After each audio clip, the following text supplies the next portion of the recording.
Hola a todos y bienvenidos al episodio número 247 de Salud Financiera, un podcast diario que de lunes a viernes intenta que cada día aprendas algo nuevo sobre este apasionante mundo de los mercados financieros, los fondos de inversión, ETFs y en general también sobre la planificación financiera, de los aciertos y de los errores de personas que como tú y como yo intentan hacer crecer sus ahorros cada día mediante la inversión. Soy Luis Ángel Hernández y encantado de estar otro día más con vosotros en este podcast. Y hoy vuelve las finanzas de tu vecino, esa sección donde me gusta que compartáis conmigo las finanzas, cómo habéis llegado a esas carteras de inversión, cuál es la estructura que tienen, cuál es la filosofía que hay detrás y cómo planificáis esas finanzas. A veces tengo casos muy elaborados donde las personas se toman su tiempo y me pasan informes de, oye, mira, yo llegué a la inversión así, esta ha sido mi evolución de cartera, esta es mi situación laboral, personal, este es mi objetivo de inversión. Y son casos que te permiten hacerte una foto como si conociéramos a esa persona, como si hiciéramos una hora de psicólogo con esa persona y entendiéramos su pasado, su presente y cómo se imagina su futuro. A veces no tenemos tantos datos, pero igual tenemos una cartera de inversión y cuando vemos una cartera de inversión podemos dar una opinión acerca de cosas que nos parecen interesantes o cosas que mejoraríamos o que simplemente lo haríamos diferente. Hoy es uno de este segundo caso, no tenemos tantos datos del objetivo horizonte, pero bueno, vamos a intentar dar la opinión porque sí tiene una cuestión importante que es cuándo hacer aportaciones extraordinarias a una cartera. Así que si te gustan estos temas, no te quédate hasta el final y vamos a compartir esto, pero empecemos primero con una aclaración respecto vamos a hablar del podcast de Hanco Global Value. Una de las personas de las que más leo y aprendo sobre fondos de inversión es la cuenta de Estructurero en Twitter, en Más Dividendo, podéis seguirlo en varios de los foros. Y me escribía y me decía, oye, una aclaración que puedes hacer en tu podcast es que cuando veáis las métricas como el PER, tener mucho cuidado de asumir, por ejemplo, en Morningstar, de asumir que ese es el PER real de la cartera. Y me dices, bueno, ¿y cómo no va a ser el PER real de la cartera? Hay muchas compañías que pueden estar en pérdidas dentro de una cartera. Y evidentemente, si unas compañías están en pérdidas en la cartera, no se tienen en cuenta para el cálculo del PER medio de esa cartera. Por ejemplo, hay muchas compañías de que la base de datos que están utilizando no recoge o no recopila el PER medio de esa cartera. Entonces, cuidado porque hay muchísimos de esos datos que pueden estar falseados. Entonces, cuando vayáis a una presentación con gestoras o tengáis un comunicado o una reunión de inversores, siempre preguntar cuántos del total de la cartera, cuántas compañías generan beneficios y se han tenido en cuenta para el cálculo de ese PER. En el caso de Hanco salió con un PER de 4 veces beneficio, pero es cierto que cuando ibas un poco más abajo, aquí en Morningstar, que ves las 10 primeras posiciones, muy poca gente sabe que se puede hacer scroll hacia la derecha, no scroll solo hacia arriba y abajo, y ver, y cuando veías, había al menos dos posiciones al menos de las 10 principales de que Morningstar no tenía registrado ningún valor del PER para las mismas. Entonces, tenerlo en cuenta porque esto puede ser que o Morningstar no la siga o que simplemente no tengan beneficios esas compañías y por tanto no se esté incluyendo para el cálculo del PER. Estructurero me decía que, bueno, que él solo se fiaba de los datos del PER y los utilizaba como un dato fiable para en carteras quality, donde la mayoría de empresas tuvieran flujos de caja constantes y tuvieran esas empresas con un historial de beneficios lo bastante normalizado. Pues aquí, por ejemplo, en esta cartera del fondo que estamos viendo, vemos que las 10 principales posiciones sí tienen en cuenta el PER, pero bueno, esto es una cartera de renta variable global, que es más lógico que Morningstar siga cada una de las compañías y que la cobertura sea casi total de las acciones que tienen cartera. Cuando vas a fondos más nicho de mercados muy random, como es el caso de Hanco, que a veces tiene acciones de Corea del Sur, pero también en su momento tuvo otras acciones del sudeste asiático, de Argentina, puede ser que este tipo de herramientas no estén calculando exactamente bien cuál es el promedio de la cartera. Es cierto que en la ficha de la gestora ponen un valor similar, pero yo siempre os digo que estaría bien preguntarle a la gestora, oye, de todas esas compañías, ¿cuántas de ellas generan beneficios y estás teniendo en cuenta para el cálculo de PER? Lo mismo pasa con estadísticas como el PER medio del SP500. Oye, estás teniendo en cuenta solo las compañías que están generando beneficios en el momento de tu estudio o que han generado beneficios en esos momentos. Bueno, eso por una parte. Por otra, yo también recuerdo que cuando Enrique Roca hacía entrevistas a las gestoras, así de forma más personal y yo podía asistir, siempre era una pregunta que le hacía a los gestores. Le decía, de tu cartera, ¿cuántas compañías están generando beneficios? ¿Cuántas compañías? Y era un dato que yo no le daba tanta importancia hasta que me encontré con mi fondo, el Chiquier Wellness Leader, el que tenía en cartera, el que tengo todavía, y en el que peor revalorización llevo, que una de las cosas que me dijo Enrique cuando dijo, es que ese fondo, cuando yo se lo pregunté, tenía un altísimo porcentaje de empresas que crecían en ingresos, pero no generaban beneficios. Y fue la gran burbuja Grow de finales de la crisis sanitaria 2021, cuando fluía el dinero a todo este tipo de compañías y multiplicaban muchísimo los ratios que estaban cotizando, pero muchas de ellas no llegaban a generar beneficios solo con la esperanza de que ese crecimiento llevaría a, bueno, que en años posteriores poder entrar en beneficios, como sucedió con Amazon, pero claro, de Amazon no hay todos los días, ni menos en una cartera de 40, 50 compañías, no todas van a ser Amazon. Bueno, vamos al caso de las finanzas de tu vecino y os cuento los principales datos que tengo sobre este vecino. Es autónomo, tiene 39 años y ha creado una cartera de inversión donde tiene varios fondos de renta variable de gestión activa y varios fondos de renta variable indexada. No tiene creado un fondo de emergencia, ¿vale? Es decir, tiene su cuenta corriente para el día a día que la tiene en un banco y en esa parte de la liquidez la puede tener en MyInvestor, que hace algunas operaciones y luego contrata su cartera de fondos aquí. Entonces, ¿cuáles son los fondos que tienen? El GQG Partners Global Equity, un 20%. Fan Smith, un 20%. Polar Capital Global Insurance, un 20%. Vanguard Global Small Caps, un 10%. iShares Emerging Market Index, un 10%. Y el BNY Mellon Long Term Global Equity, 20%. Esta es la cartera del inversor. Vamos a hacer una disección y antes de pasar al PDF que estáis acostumbrados a ver en el X-Ray, os quería mostrar que muchos utilizáis los Excel, que yo a veces he compartido de personas que en la comunidad han creado sus Excel que se conectan por API a la base de datos de Morningstar y por tanto generan esos X-Ray y esos PDF que estamos acostumbrados a ver. Pero hay un paso intermedio que hay muchísimos datos que creo que el PDF resume de forma global en la cartera y que pocas veces se tiene en cuenta. Y es esta vista en el Instant X-Ray donde tú puedes seleccionar, por ejemplo, por regiones. Y decir, vale, yo tengo la foto global de la cartera, pero yo quiero ver por cuáles son las diferencias entre los fondos que tengo en su asignación geográfica. Y, por ejemplo, aquí veríamos que el GQG Partners tiene el 78% en Estados Unidos, el Polar Capital Global Insurance tiene un 80% en Estados Unidos, el BNY Mellon un 70%, Vanguard Global Small Cap 67%, ¿vale? Y así podríamos ver de un vistazo, cuál es la asignación de activos por regiones. Luego, si queremos ir por países, podríamos ver también cuáles serían en los principales países que tiene exposición. Por ejemplo, ya veríamos que el Polar Capital Global Insurance no tiene un 80% en Estados Unidos, sino que tiene un 72% y un 8% en Canadá. O, por ejemplo, en Asia puedes ir viendo por regiones cómo está la distribución geográfica de cada uno de esos fondos, Europa, o, por ejemplo, me da igual la parte de sectores también, podríamos verla aquí por fondos y veríamos dentro de los sectores, pues, la asignación, vamos a ver por defensivo, veríamos que Fan Smith tiene mucho peso en salud, BNY Mellon también, y luego hay otros fondos que no tienen casi nada de exposición al sector salud, como por ejemplo el Vanguard Global Small Caps, que tiene un 9,89. Así podríamos ir desgranando fondo a fondo cada una de esas características antes de llegar al PDF que estamos acostumbrados a ver y que nos hace la foto de la cartera.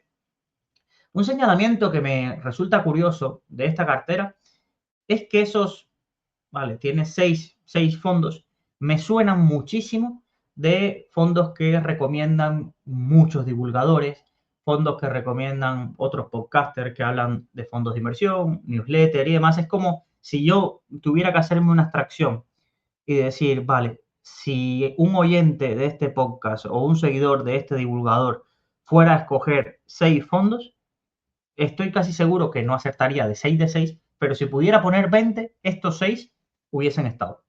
Entonces, ya por ahí, no sé si es el caso, lo desconozco y no quiero que el vecino se enfade y diga, no, esto yo lo seleccioné porque tengo convicción, los he analizado y demás. No sé si es el caso, pero alerto de muchas de estas carteras que cuando las veo son carteras de ese típico fondo que sale como el mejor fondo de renta variable.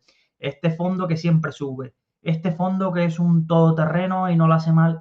Y veo esto y digo, me suena de ese estilo porque es curioso esa parte. Pero bueno, vamos a centrarnos en el análisis de la cartera. Tenemos una cartera 100% renta variable, a la vista de los datos está, que tiene una estructura donde el 60% está centrado en renta variable, podríamos llamarle de gran capitalización y enfocado a acciones de crecimiento, pero lo hace a través de 3 fondos. El BNY Mellon Long Term, tenemos al GQG Global Equity y tenemos a Fan Smith. Cada uno de los 3 tiene sus diferencias y esto lo vamos a ver en que, por ejemplo, por sectores, la distribución no es ni parecida. Si solo hiciéramos la foto de los 3, por ejemplo, en sectores cíclicos, el que más exposición tiene es el BNY Mellon Long Term Global Equity con un 30%. Luego, en defensivo, tenemos que Fan Smith, casi toda la cartera, más del 50, cerca del 50% está en sectores defensivos. Y si vas a nombre por nombre, que es lo que podemos ver en el solapamiento de acciones, vemos que sí, por ejemplo, en Meta tiene un gran peso en Fastnit y en GQG, ¿vale? Coinciden ahí. Microsoft es otra de las que está en los 3 fondos. Novo Nordisk también está en los 3 fondos, pero más allá de eso, coinciden en distintas posiciones, pero es normal. Están buscando en el mismo nicho de universo de inversión de empresas de calidad, de gran generación de flujos de caja y de alto crecimiento, están buscando, cazando esas ideas, algunos con más peso en un sector y otros en otro, pero si pudiéramos pensar, oye, ¿cuál es la alternativa? Oye, invertir en el MSCI World, este usuario ha decidido coger y hacerlo con 3 fondos de gestión activa que tienen sus diferencias. A pesar de que vemos algunas acciones que están repetidas en esos fondos, sobre todo donde hay mayor solapamiento, es Fan Smith, BNY Mellon y GQG, cuando vamos al X-Ray no vemos una grandísima correlación que viéramos de valores de 0,90 a 0,95. Evidentemente, por ejemplo, entre BNY Mellon y Fan Smith hay un 0,87 de correlaciones de sus valores liquidativos y, por ejemplo, con GQG llegaría ya más a un 0,75. El resto de la cartera sí está bastante descorrelacionada, sobre todo destacando la descorrelación que añaden los mercados emergentes en comparación con el resto de activos de la cartera y también la descorrelación que añade un sector en específico, que es el sector financiero y en especial de aseguradoras. Vale, entonces tenemos esta foto de la cartera, tenemos 60% en fondos de renta variable global de alta capitalización. Va a tener, evidentemente, estos fondos tienen mucho peso, los 3 tienen mucho peso en Estados Unidos. Esto lo pudimos ver aquí. Si vamos por países de estos 3 fondos, vemos la gran ponderación que tienen en Estados Unidos los 3 fondos de los que estamos hablando, 72, 73, y BNY Mellon un 65%, sería el que menos exposición tiene a Estados Unidos de esos 3 grandes fondos. Luego, de exposición a Europa, pues veríamos Fan Smith con un 12% sería el que más peso tiene en Europa Occidental, y luego, por ejemplo, tenemos en Reino Unido, BNY Mellon tiene una posición del 4,12, que también bastante relevante comparado con sus comparables. Entonces, vamos a seguir viendo la cartera. Luego, le añade un 20% de un fondo temático que es el Polar Global Capital Insurance. Aquí podríamos marcar y decir, vale, en el sector financiero, vamos a la parte de cíclica, ¿cuánto tienen el resto de fondos de renta variable que este vecino ha añadido? Entonces nos vamos aquí a la parte de sectores sensibles, sensibles al ciclo, y lo que podemos ver es que del sector financiero, GQG tiene el 17%, Fan Smith muy infraponderado, un 4,78%, BNY Mellon un 8,98. Entonces, excepto si no tuviéramos EQG, que sí tiene algo de exposición, si nosotros confiáramos que ese es un sector en el que podemos ver potencial, ya sea por una asignación estratégica a largo plazo o una asignación táctica, si buscar un tipo de fondo que nos complemente y nos añada más ponderación, podríamos hacerla a través de un fondo sectorial, y ya dentro de los fondos sectoriales elegir este no es una mala opción. Sabéis que Polar Capital Global Insurance es uno de los fondos core de esa casa, lo ha hecho muy bien, un equipo de gestión consolidado, y realmente lo ha hecho a pesar de estar, no solo me centro en los años, vamos a ver si lo tengo por aquí, no me centro en los últimos años, que sí, rentabilidades, por ejemplo, en 2024 del 32,20, en 2022 cuando todo caída del 17,10, 2021 23,35, sino me centro en épocas no tan favorables para un sector asegurador. Pensar que las empresas del sector asegurador suelen sufrir cuando los tipos de interés son bajos, porque la cartera, el float que tienen, que invierten mayoritariamente en productos de renta fija, pues se resiente bastante con esas, no generan una rentabilidad tan alta en esos escenarios. Ahora, en escenarios donde tipos positivos, pues esa cartera de renta fija le está generando un excedente de rentabilidad a estas compañías, y es más lógico que tengan estos resultados tan destacados el sector en el que están buscando. Pero aún así, bate a la categoría, que es la categoría de renta variable del sector finanzas, y pues es un fondo muy destacado. Ahora bien, yo añadirle un 20% a un fondo sectorial era algo de lo que le comentaba. Le digo, mire, si tuviera que hacer un matiz, yo en el core de la cartera, en el core al mismo peso que los fondos core de la cartera, nunca veo un fondo sectorial. Nunca veo un fondo sectorial. Es cierto que si alguien me dice, no, mira, es que es parte de mi asignación estratégica, pues te lo puedo llegar a entender, pero creo que los sectores tienen ciclicidad. Una de las claves de los sectores es que tienen una alta ciclicidad, unos más que otros, por eso vemos que hay sectores que se catalogan como defensivos. Por ejemplo, healthcare, utilities, son sectores donde quizás, sobre todo el sector sanitario, siempre ha sido menos volátil en cuanto a la evolución y la relación con los ciclos económicos. También, evidentemente, el gasto sanitario pues se favorece en épocas de expansión, no en épocas de crisis. No es que vamos a tener healthcare y es que va a haber una crisis y no va a caer lo que tengamos de exposición al sector salud, pero igual, al igual que pasa con el consumo, consumer staples, pues hace que no tengan ese gran impacto de las caídas, porque son compañías, generalmente las que están en esas categorías, muy consolidadas, con ingresos muy estables, con productos de alta calidad, y la gente no va a dejar de comprarse una aspirina aunque tenga una crisis, o no va a dejar de utilizar el medicamento que le hace falta. La salud al final es lo principal, o por ejemplo los consumos de primera necesidad, bienes de primera necesidad también.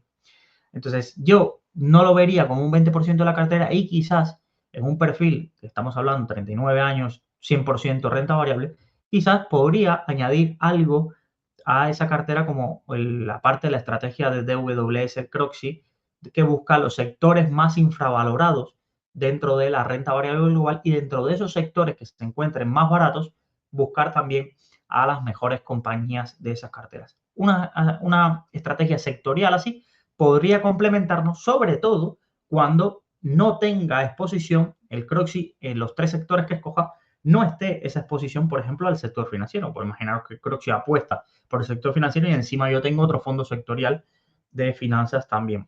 Pues ahí lo vería bastante bien. Ahora, de los tres fondos que tiene de renta variable global, ¿qué podríamos decir o qué les diferencia? Pues creo que se habla mucho de este fondo del BNY Mellon Long Term Global Equity Fund, y se habla poco de la historia que tiene, y esto es una entidad que está delegada, es decir, la marca es BNY Mellon, pero realmente los gestores que hay detrás es de la empresa Walter Scott, que es una de las firmas, fue comprada por BNY Mellon en 2006, pero una de las grandes casas de gestión de activos de Escocia.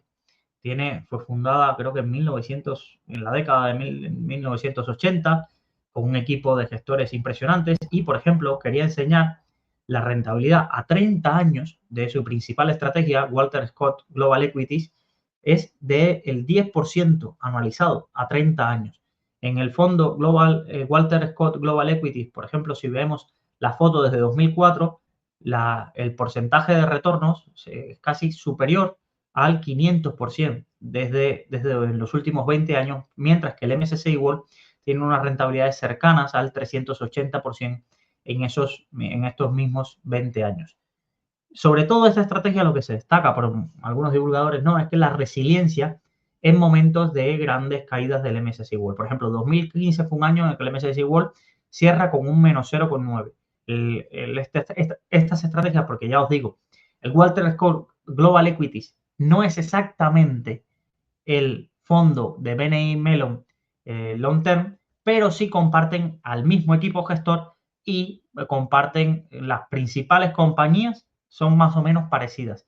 Un cambio pequeño de ponderación, aquí estoy en la web, la que estáis viendo es la web de Walter Scott, pero luego si vais a BNY Mellon, a la ficha, pues vais a ver que es exactamente lo mismo, y es lógico porque es el mismo equipo gestor centrado en una estrategia de compañías de gran capitalización y con ventajas competitivas a largo plazo. Tienen compañías de muy baja rotación, salen una o dos compañías al año en cartera y hay una o dos adiciones al año. Buscan compañías que tengan retornos del flujo de caja libre por encima del 20%. Es un poco la filosofía de inversión que he podido encontrar en su folleto. Es un equipo de gestión que lleva trabajando juntos más de 20 años y en algunos casos ya estaban trabajando juntos desde la década de los 90. Entonces, aquí un equipo bastante consolidado. Pero bueno, volvamos a ese detalle. Por ejemplo, el Walter Scott Equity Composite, pues en 2018 cayó un menos 0,8, pero es que el MSCI World cayó un menos 8,7. Y, por ejemplo, si nos vamos a el 2022, pues más o menos cae en similar. Entonces, podríamos decir, si vamos a la rentabilidad del BNY Mellon, podríamos ver cómo en épocas de grandes subidas no ha logrado captar la rentabilidad del MSCI World, ¿vale? No ha logrado captar esa gran rentabilidad del MSCI World y sobre todo estos últimos 2 años se ha quedado por detrás, pero en momentos de grandes caídas sí lo ha hecho mejor en los últimos 10 años que lo que ha sido su índice de referencia. Entonces, si buscamos, pues, por ejemplo, la rentabilidad a 10 años anualizada es del 7,41. ¿Esto es indicativo del futuro? No. Entonces, lo que me quiero centrar es en el proceso de análisis. No seleccionaría este fondo por sus rentabilidades. Seleccionaría este fondo por, oye, estoy buscando renta variable global, un equipo consolidado, que no tenga gran ponderación en las principales compañías en cartera para que no asuma excesivo riesgo, que no se esté rotando la cartera todo el rato, que esté buscando compañías que tengan, voy a sus métricas de cartera y son compañías de alta calidad. Veo los nombres y digo, va, estas compañías son líderes mundiales. Pues me lo creo y lo añado a cartera. Fan Smith, ya sabemos más o menos su filosofía, su cartera, muy centrado en consumo y salud. Y luego el GQG es un fondo más como el más de autor, quizás, de todos estos, entendiendo por autor la discrecionalidad a la hora de mover totalmente la cartera de un escenario a otro. Aquí tenía una foto para que veáis de los cambios en 5 años que ha tenido por sectores la ponderación en este fondo GQG Global Equity. Y es cambios bastante importantes del peso de un sector u otro. En un momento, por ejemplo, en 2 años el sector financiero puede pasar de tener un gran peso a estrecharse bastante, quedarse con muy poco. Energía, lo mismo, pasa de no estar y a partir de 2020 a tener un peso casi superior al 20% en cartera y ahora volver a reducirse un poco hasta el 8,71. Y estamos hablando de un periodo solo de 5 años. Tecnología, pues lo mismo. Viene de un gran peso hasta 2021, se reduce bastante entre 2021 y 2022, lo que hizo que este fondo fuera tan destacado en esos últimos 5 años y vuelve a ganar peso a partir de 2022 con fuerza en ese punto. Entonces, es un fondo que ya digo que los giros de timón de la cartera son bastante drásticos y por tanto es un fondo donde vamos a llamarle, la convicción que tienes que tener en el gestor es muy alta para saber y decir, oye, lo ha acertado normalmente, pues debe seguir acertando y me lo creo, estoy convencido de que el gestor sabe lo que hace y estoy convencido también de esos movimientos. Entonces, tenemos esa parte, luego un 10% emergentes y un 10% small caps. Recordad que small caps, es el Vanguard Global Small Caps, tiene mucho peso en Estados Unidos, a pesar de que se llame Global Small Caps, y tiene bastante peso en el sector financiero, un 15% sector financiero, un 13% industriales, y de la parte defensiva no es el fondo que más destaque dentro de small caps. Si queréis buscar algo de small caps un poco más diversificado, pues aquí hemos visto varios fondos de los que hemos hablado, el Palm Harbor, hemos hablado del Kempen, hemos visto varias estrategias más con corte value, más con corte growth dentro de las small caps, el Columbia Threadneedle Global Smaller Companies, el T. Rowe Price, todo esto pues depende ya lo que estés buscando, los distintos nombres de lo que estés buscando y lo que quieras añadir en cartera, pero tener exposición indexada a mercados emergentes y a small caps también es una forma muy sencillita de crear esa cartera. ¿Algo más que decir de la misma? No, fijaros, el usuario pues tiene una cartera que ha pasado, que es lo único que podemos saber, no ha tenido grandes caídas, no ha tenido unas caídas que digas, oye, para estar 100% renta variable, tener emergentes, tener sectoriales, tener small caps, tener renta variable de gran capitalización, que puede también haber tenido grandes vaivenes. Pues no, la foto es que incluso el peor periodo de esta cartera, 5 años, ha sido de un 8,74 anualizado. Pero ya os digo, es que estamos viendo casi los mejores fondos de su categoría de los últimos 5 años. Y el mejor periodo, un 13,57. La volatilidad de un 12,22. Es decir, hemos obtenido rentabilidades del 13,57 anualizado con un 12,22, teniendo el 10% de la cartera en un activo como emergentes, que ya sabéis que no ha sido tampoco el más destacado dentro de la industria. Claro, la alfa te queda altísima, la beta bastante baja, comparado para tener dos productos indexados.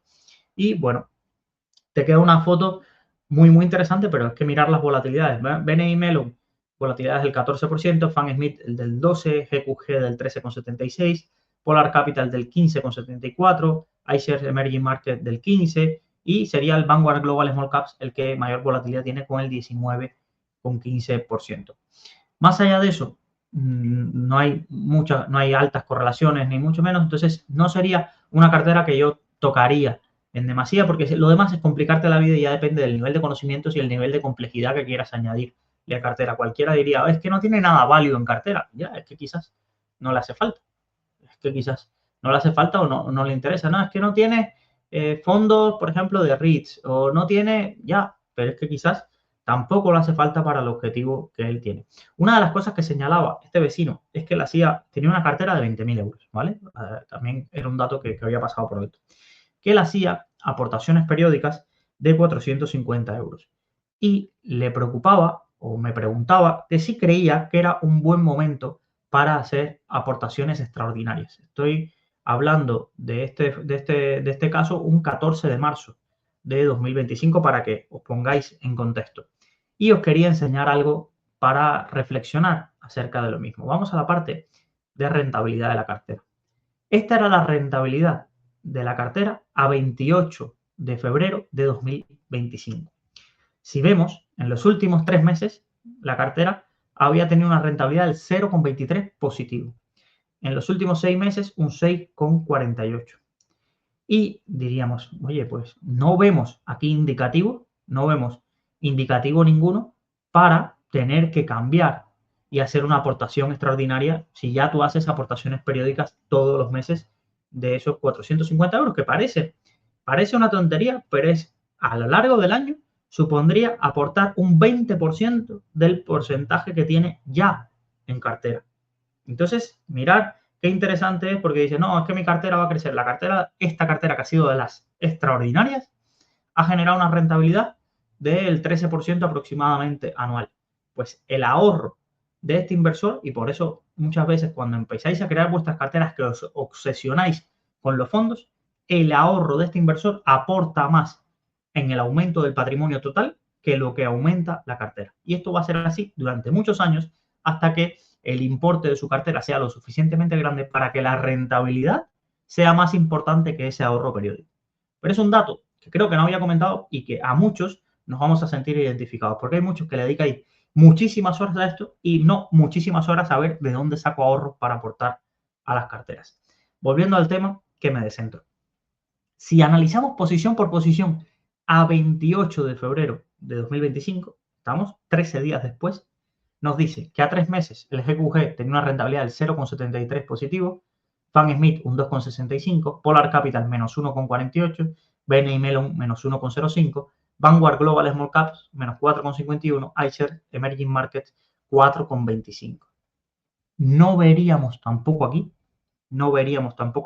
a 6 meses atrás todos los fondos estarían en positivo, a un año atrás todos los fondos estarían en positivo y casi muchos con rentabilidades superiores al 10%. Entonces, yo no vería aquí ninguna causa probable para tener que hacer aportaciones extraordinarias. Y más sabiendo que este inversor no tiene un fondo de emergencia creado que si le pasa algo en su vida personal pudiera tirar de esto. Entonces aquí se hace aún más evidente el, oye, tampoco te vuelvas loco y saques más de tu dinero que usas en el día a día para meterlo aquí, porque es que no ha pasado nada extraordinario en los mercados. Veamos la foto 13 días después, para que veáis lo complejo a veces que se hace esto. La foto 13 días después es que la rentabilidad a 3 meses ha sido del menos 11,26 en el BNI Mellon Long Term Global Equity.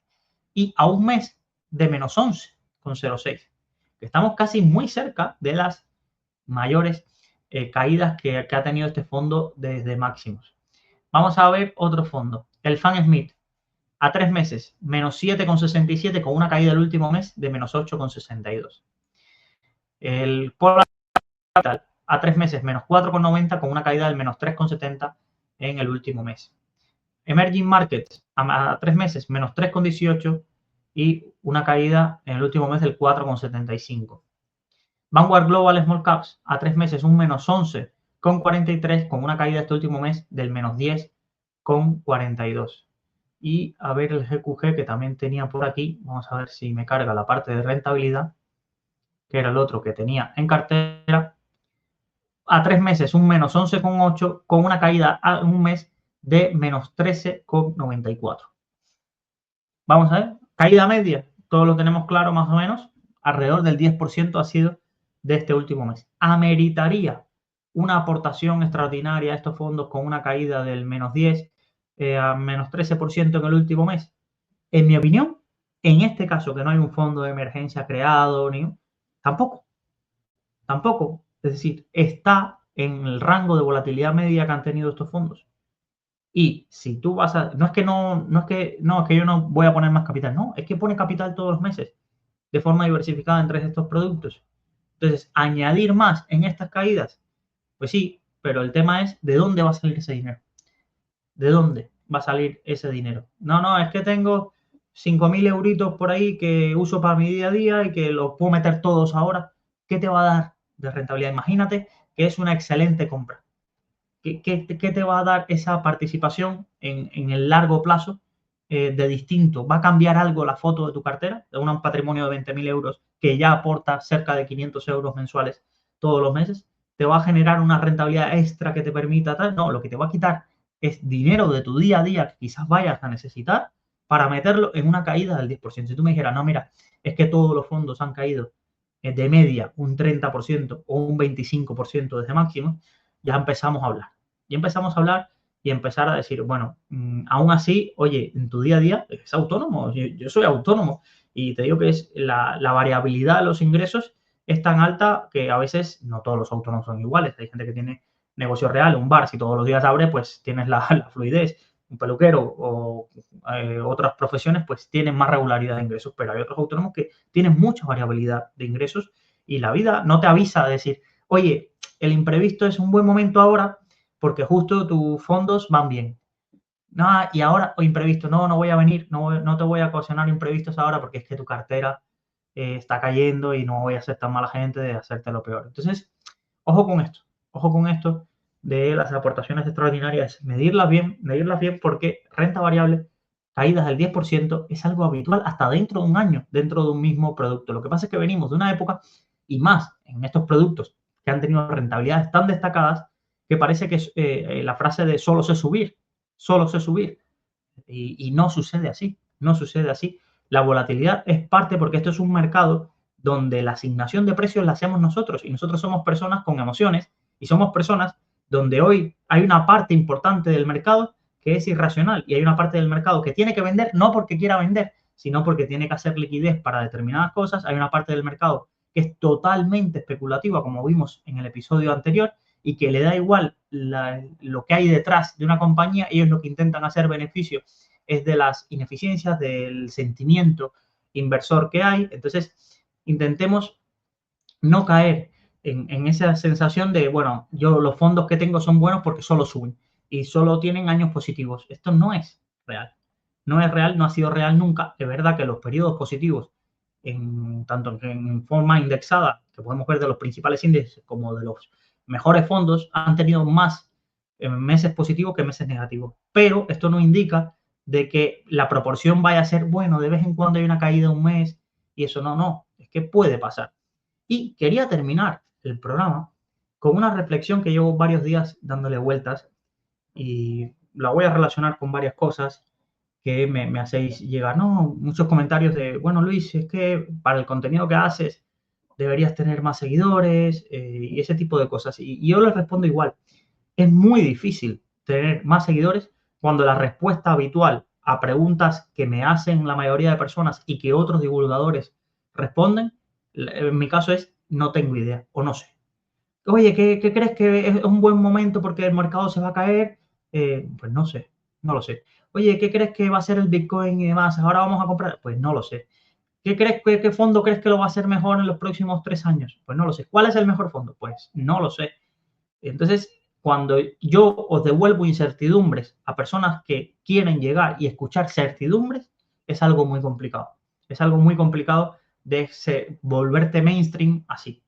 Cuando yo, en vez de venderte, esta es la estrategia que es súper revolucionaria, que trae una nueva forma de inversión, mira este fondo que lo que hace, o mira este gestor que lo conozco yo y te aseguro que no te va a ir mal con este fondo. Y yo lo que te devuelvo es, este fondo tiene cualidades que pueden hacer que en el futuro le vaya bien, o esta cartera puede ser, pues eso no vende, porque el mundo quiere certidumbre. Y cuando miras los analistas o los canales de YouTube que buscan, mira, los canales que hacen y te dicen el precio objetivo de una acción y te hacen creer que, mira, esta acción va a llegar aquí y en 3 años con esta TIR de rentabilidad, eso es lo que hace. El segundo, el que te está diciendo, me salí del mercado, todo mi dinero está en liquidez, o ahora hago esto haciendo predicciones. Ese triunfa mucho.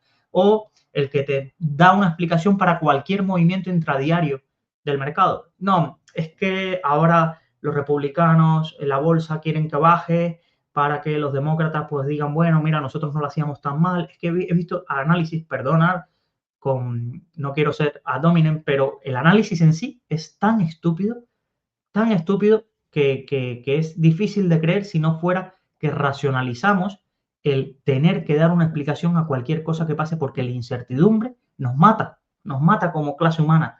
Todo lo que genere incertidumbre, el futuro, nos agobia. El qué va a pasar más allá del día que no estemos físicamente, nos agobia y nos lleva por el camino a la amargura a muchísimas personas. El no saber, todos queremos certidumbre, nadie quiere un médico que te diga, pues mira, vamos a hacer este tratamiento, pero no sabemos si va a funcionar, depende del... No, queremos que nos digan, mira, este tratamiento tiene un 75% de efectividad y da igual, tú te crees que vas a estar en ese 75%.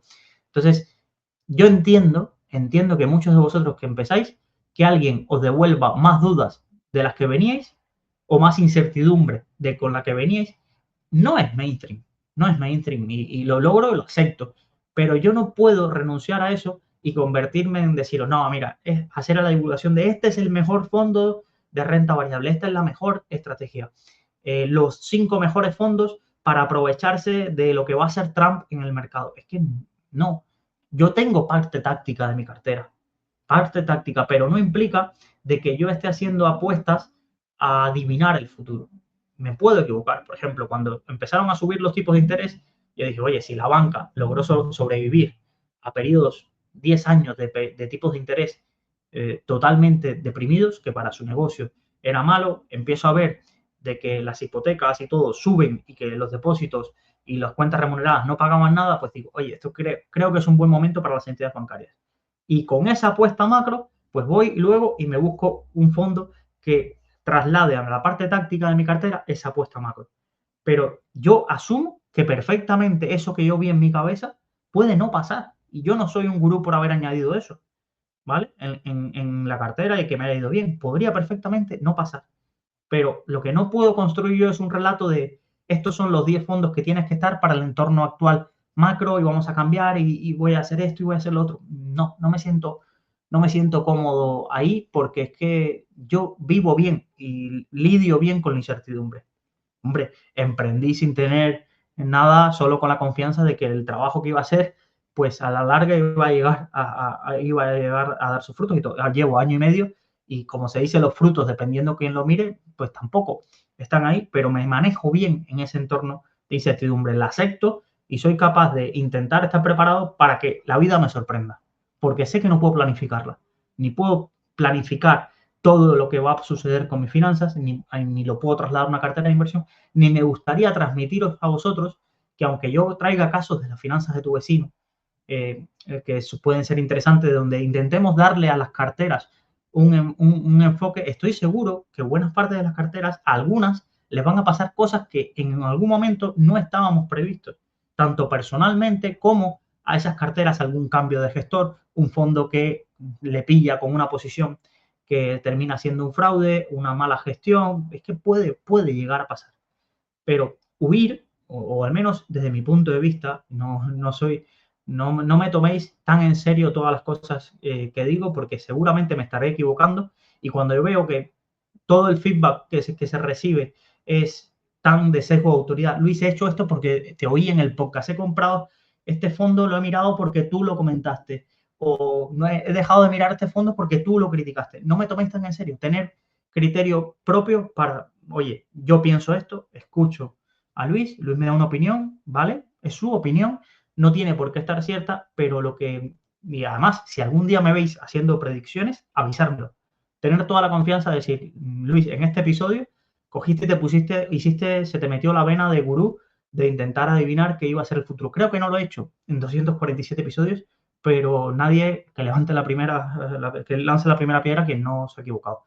Y sé que puedo pecar en algún momento de intentar adivinar el futuro y demás, pero es algo contra lo que yo mismo trabajo para no hacerlo. A no intentar usar frases de este fondo es que te lo va a hacer súper bien, o estos son los mejores fondos, o por ejemplo, intentar adivinar el mercado. Adivinar el mercado es muy mainstream. Intentar hacer un hilo explicando lo que va a pasar es muy mainstream, pero porque luego, esto pasa todos los años, luego no hay ninguna responsabilidad frente al error. Ah, sí, bueno, nadie acierta siempre, ya, pero nadie acierta siempre, pero tú sigues haciendo predicciones de qué va a hacer el mercado. O intentas buscarle una excusa. Yo es que he visto cada excusa, por ejemplo, veo personas, acabo de escuchar mientras caminaba esta mañana, una charla de un debate sobre Bitcoin. Y es como, no, es que estamos en medio del bull run que sigue a ¿cómo se llama? Lo que sucede, la duplicación de la cadena, esta ya me vendrá, de Bitcoin cada cierto tiempo. Y yo digo, ¿de verdad queremos racionalizar? ¿Queremos todo el rato pensar que cuando llegue el próximo halving, no me venía la palabra, esto va a suceder así, porque es que siempre ha sucedido así? Entonces, la historia se repite, pero no de la manera que nosotros queremos. No de la manera que nosotros queremos. Y es como que intentamos todo decir, no, mira, en los últimos 5 años pasó esto. Las caídas a los 3 meses se recuperan, ergo, pues podemos comprar en cualquier momento de la caída con cualquier cantidad de dinero, porque es que rápidamente, en 2 meses, 2, 3 meses se va a recuperar. Bitcoin, es que siempre cuando se acerque el halving va a haber un boom de precio, luego se va a enfriar, va a llevar el cripto invierno, y veo intentar racionalizar realidades que son complejas y que desconocemos, que a veces me llevo a pensar de que en el mundo, muchos de vosotros, la mayoría de errores que os cometéis es por el choque de pensar que algo es tan racional, de que, oye, este cálculo se ha hecho un descuento de flujo, se ha dado que el valor terminal es este y por tanto hay que comprar porque esta opción va a llegar a su precio objetivo, y el choque tan duro con la realidad que luego os encontráis de un activo que no se mueve, de un fondo que no hace nada durante mucho tiempo. de una caída que no visteis venir porque todo estaba perfecto, ¿qué iba a pasar? Y entonces entras en la dinámica de, bueno, a ver quién me explica por qué ha pasado esto. Y entonces ese es tu nuevo gurú, porque mira, él lo dijo, esta persona lo explicó, lo acertó, y encima voy a ver cuál es su siguiente predicción, porque claro, esta persona ya tiene el sesgo de autoridad de que fue de los pocos que avisó de lo que iba a pasar o que dio una explicación racional, no que avisó. Cuando pasó dio la explicación racional, que es otros, como decimos en Cuba, otros 20 pesos. Entonces, intento haceros ver que quien os venda certidumbre, quien os venda predicciones, no es más que un vendedor. No es más que un vendedor de ilusiones de control. No lo quiero, vamos a decir, intentar hacer ver que no sea valioso. Hay que escuchar de todo. Yo escucho a muchos vendedores de ilusión de control, pero solo para mantenerme alerta. Es decir, oye, esto me escama. Y para escuchar opiniones contrarias a las que tengo yo, porque creo que últimamente he cambiado muy poco de opinión en muchas cosas y eso me preocupa. Y eso me preocupa porque algo no debo estar haciendo bien.